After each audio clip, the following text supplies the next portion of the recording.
Hey you! I see you lurking in my bushes watching into my window, seeing me eat my tiny donuts and playing board games. You're probably the type of person who likes to skip to the #1 spot in every top 10 video.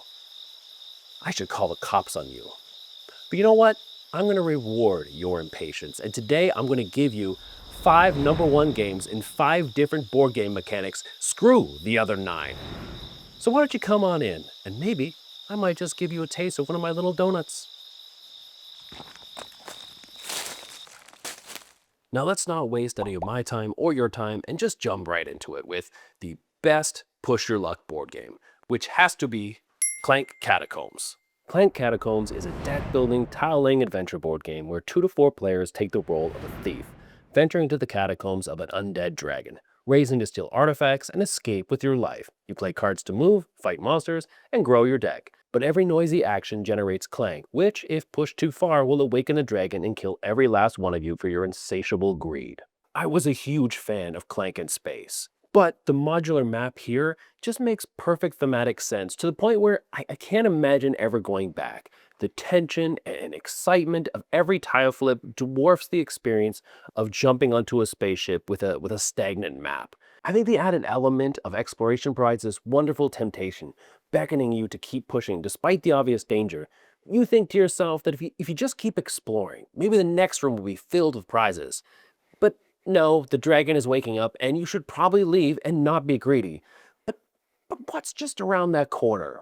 Clank stands completely alone as a brilliant game that effortlessly manages to blend dungeon crawling, push your luck, and deck building.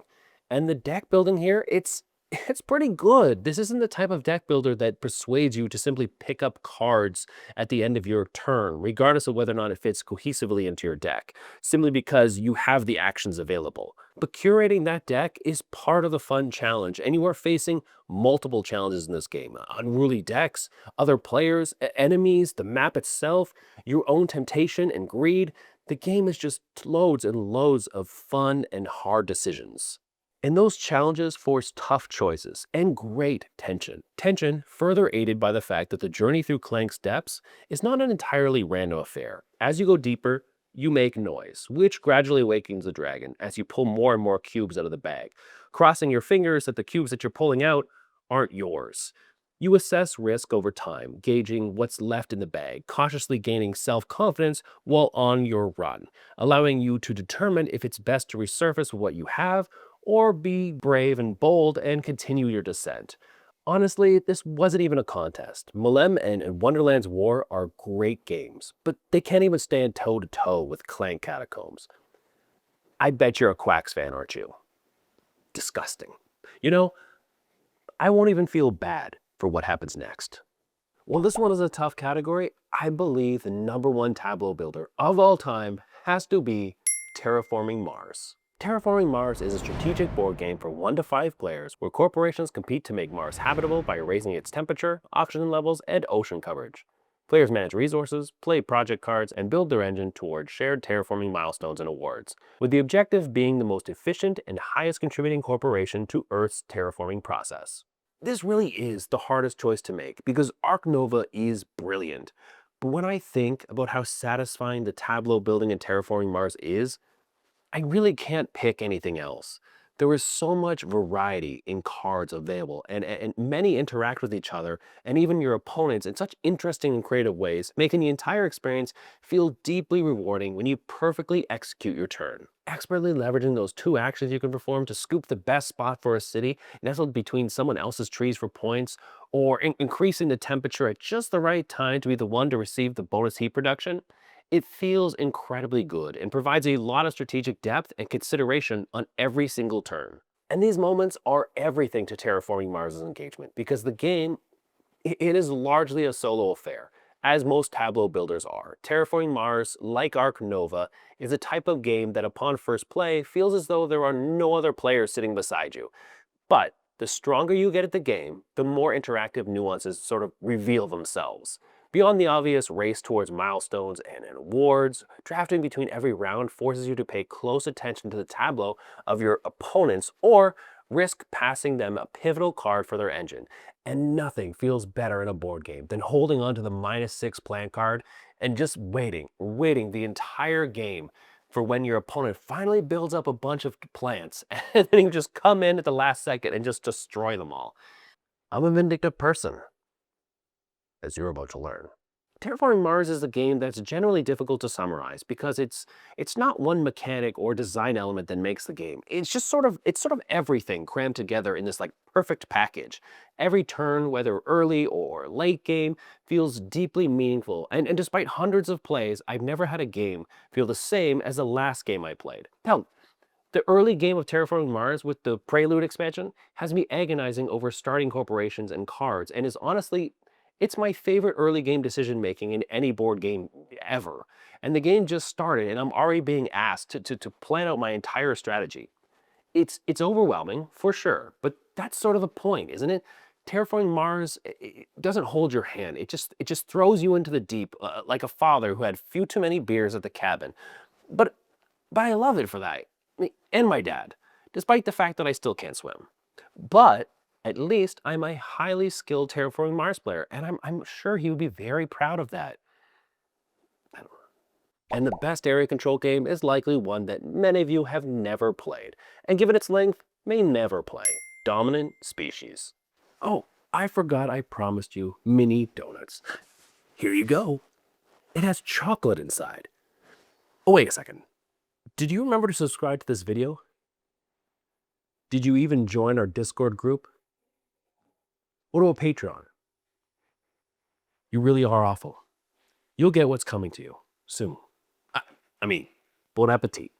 Dominant Species is a heavy strategic board game set at the end of the Ice Age, where 2 to 6 players each control an animal species, competing for survival as the planet freezes over. Players queue up actions each round, spending them to adapt their species, spread across the map, and dominate terrain tiles. I bet you thought I'd pick something like Blood Rage or Kemet or Innis. Well, we are more civilized and classy in this house, so obviously my pick must include a game with abstract player pieces in the forms of cones and cubes. This is a dinosaur. But listen, those other games are like a child throwing pillow fists at a prime Mike Tyson compared to the sheer brutality of Dominant Species. This is a savagely aggressive game with an immense amount of depth and complex decision making that demands you anticipate your opponent's actions while constantly balancing tactical short-term gains against long-term strategy. But at its core, this is an area control game, and the way control is established is generally creative. There are 2 available paths. You can have the most species on a region to score points for that tile, or you can achieve dominance through food, which lets you place a cone, claim a dominance card, and gain a powerful ability for your species. This dual control system feels a little strange at first and can certainly add to the bookkeeping, but the more you play it, the more it makes every other area control game feel incomplete because it has layers that other influence games just can't touch.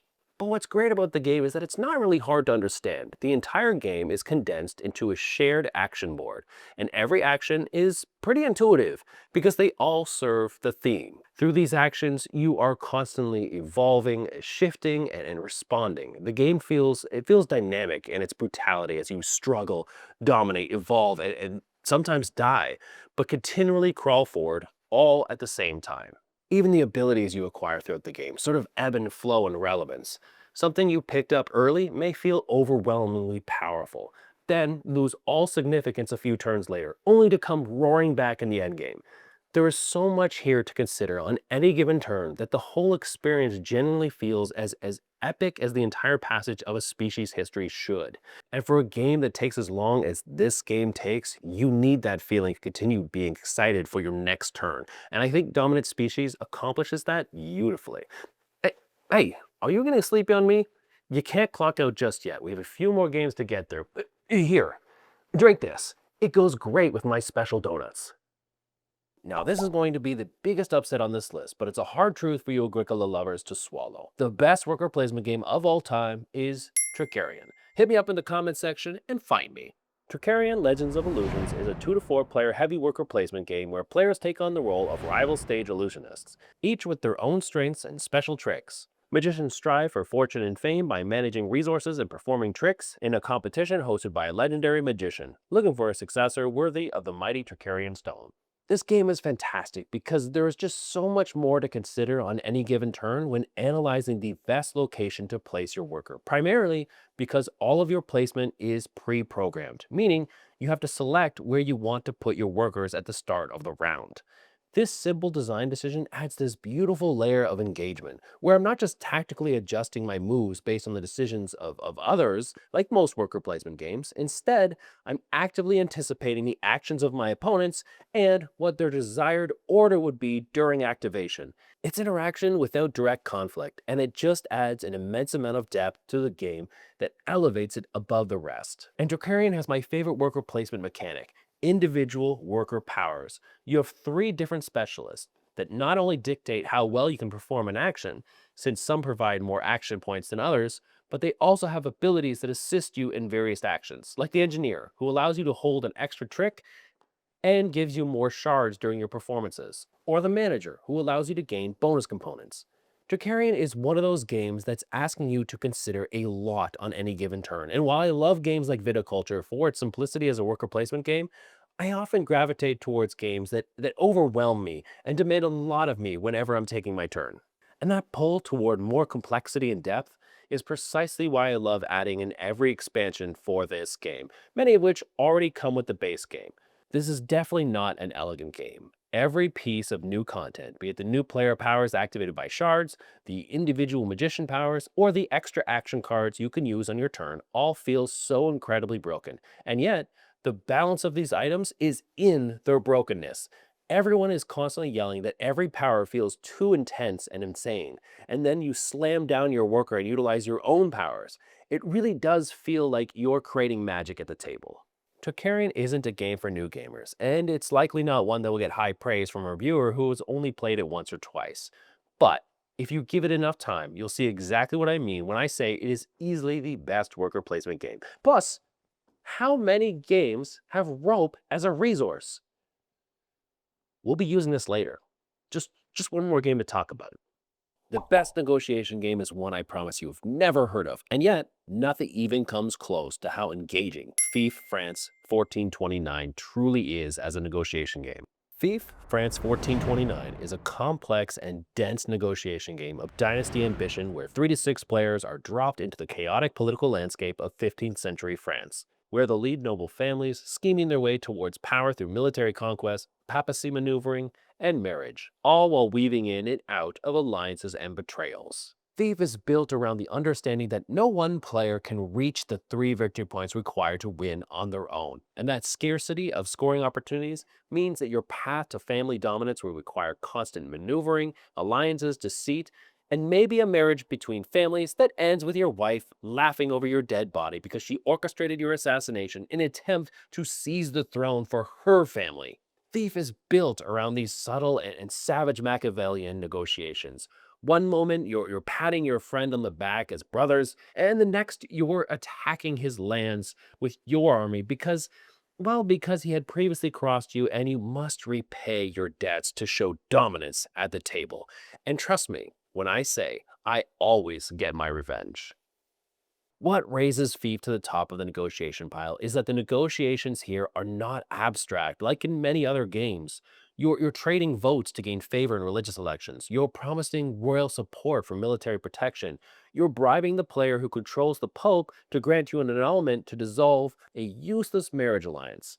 But no deal here you make at the table is mechanically forcible, which means you're free to lie and cheat all you want, and the only people holding you accountable are your friends at the table, and they all know it, which creates this wicked atmosphere of paranoia and suspicion that looms over every single negotiation at the table. I have continually described this game as the one true board game that actually captures the Game of Thrones books, because everything in this game is player driven, creating so many awesome moments facilitated through negotiations and scheming. The events that occur in this game are not happening from a dice roll or a random flip of the card. Another player has actively decided to either aid your family or destroy your family, which just creates so many great stories you can tell long after you and your friends are finished with the game. Now, obviously, this game isn't for everyone. You already know that if you dislike negotiation and table talk. But for groups who lean into the negotiation and hopefully a bit of role playing, the chaos and human drama becomes comically entertaining. Oh, it looks like you're about to experience a bit of chaos yourself. Sweet dreams, YouTube video skipper. Sweet dreams. Oh, good, you're finally starting to wake up. That's great. Oh, don't hurt yourself. You are currently tied up in my basement. I kind of spiked the donut that you ate and the drink. You didn't think I'd reward such deviant YouTube behavior, did you? I can't have people just watching top 10 videos and skipping to the #1 video, especially when my next video is going to be the top 10 most interactive board games video. Mikey no likey, Mikey angry. Anyway, I'm just gonna head on upstairs, okay? Feel free to like, comment, and subscribe. I guess you can't do that anymore. But I'm sure you agreed with every one of my picks anyway. I'm gonna head on upstairs and gonna grab the cooler, and then you and I can try to fill it, okay? I'll be back in like a couple of hours. You just hold tight. Bye.